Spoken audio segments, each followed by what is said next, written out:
জাতীয় রাজস্ব বোর্ডের সদস্য ও ভ্যাট আপিল ট্রাইব্যুনালের প্রেসিডেন্ট ড মতিউর রহমান রাষ্ট্র মালিকানাধীন সোনালী ব্যাংক পিএলসির পরিচালক। ব্যাংকটির পরিচালক পদ থেকে অপসারণ করা হচ্ছে তাকে। আজ রোববার বেলা ১১টায় সোনালী ব্যাংকের পর্ষদ চেয়ারম্যান জিয়াউল হাসান সিদ্দিকীর সভাপতিত্বে পরিচালনা পর্ষদের বৈঠক অনুষ্ঠিত হওয়ার কথা রয়েছে।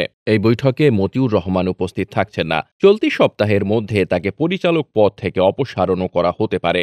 অর্থ মন্ত্রণালয়ের আর্থিক প্রতিষ্ঠান বিভাগ ও সোনালী ব্যাংক সূত্রে এ তথ্য জানা গেছে। সূত্র মতে মন্ত্রণালয়ের আর্থিক প্রতিষ্ঠান বিভাগ থেকে সোনালী ব্যাংকে মৌখিকভাবে জানিয়ে দেওয়া হয়েছে মতিউর রহমান যেন পর্ষদে উপস্থিত না হন। ব্যাংকও মতিউর রহমানকে উপস্থিত না হওয়ার পরামর্শ দিয়েছে এবং তিনিও তা মেনে নিয়েছেন। এ বিষয়ে মতিউর রহমানের বক্তব্য জানতে আজ সকালে তার মোবাইলে কল করা হলেও তিনি তা রিসিভ করেননি। জানা গেছে মতিউর রহমান কাস্টমস, এক্সাইজ ও ভ্যাট আপিলেট ট্রাইব্যুনালের সভাপতি, পাশাপাশি সোনালী ব্যাংকের পরিচালক। ২০২২ সালের ১ ফেব্রুয়ারি ৩ বছরের জন্য তাকে সোনালী ব্যাংকের পরিচালক নিয়োগ দেওয়া সুপারিশ করে আর্থিক প্রতিষ্ঠান বিভাগ। তখন আর্থিক প্রতিষ্ঠান বিভাগের সচিব ছিলেন শেখ মোহাম্মদ সলিমুল্লাহ। পুনর্নিয়োগ না পাওয়ায় তিনি গত মাসে অবসরে গেছেন।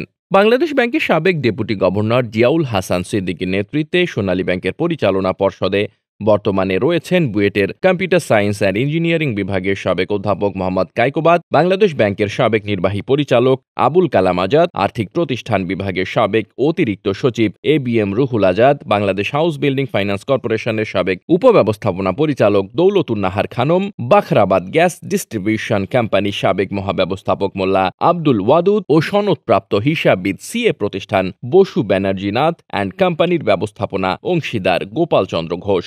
তবে আর্থিক প্রতিষ্ঠান বিভাগের শীর্ষ পর্যায়ের অন্য কর্মকর্তাদের সঙ্গে কথা বলে জানা গেছে, সোনালী ব্যাংকের মান মর্যাদা রক্ষায় মতিউর রহমানকে পরিচালক পদ থেকে অপসারণ করা হতে পারে। আজ রোববার থেকেই এ প্রক্রিয়া শুরু হবে। Desk report, বার্তাবাজার।